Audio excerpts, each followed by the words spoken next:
Oh, hey, hello there, neighbor. Got a little easy project today. We're gonna take this E-Track wood beam socket for $3.99 from Harbor Freight, and we're gonna turn it into a dirt bike wheel choke, however you pronounce it.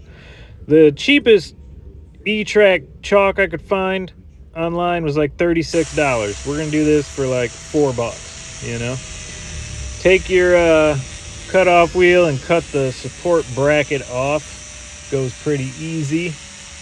And boink, pull that off. We're going to use that later, so throw it to the side for now. Clean all them sharp edges up. Obviously, putting it on a tire, you don't want anything sharp.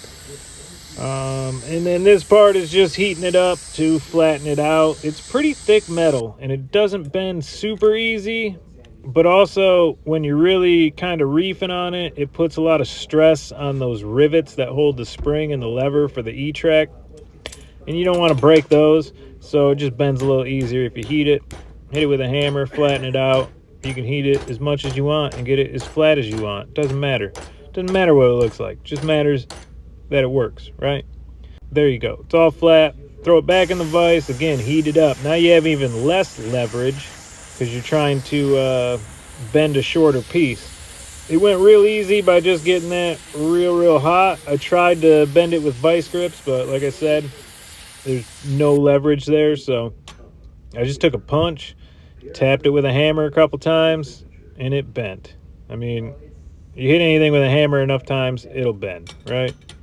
So you just do that for both sides, and then we're going to take that piece we threw away, and we're just going to clean that up, make that nice and flat. And then that is going to be what you use to put the support back, because you got to have some kind of support to keep that E-Track part of it evenly spaced. So, get you some bubble gum and just splatter it in there. It doesn't matter what it looks like. Obviously, this looks beautiful, but yours might not look this good. That's a joke. And then just test fitting it in some E-Track that I had. Obviously, this isn't the trailer I'm going to be using it on, but it fits, so it should work in theory. And it fits over the tire. The only thing I might do is, since I put the bikes in the trailer at an angle, I'll probably change those 90s into 45-degree bends so they can be slanted in, but, save some money.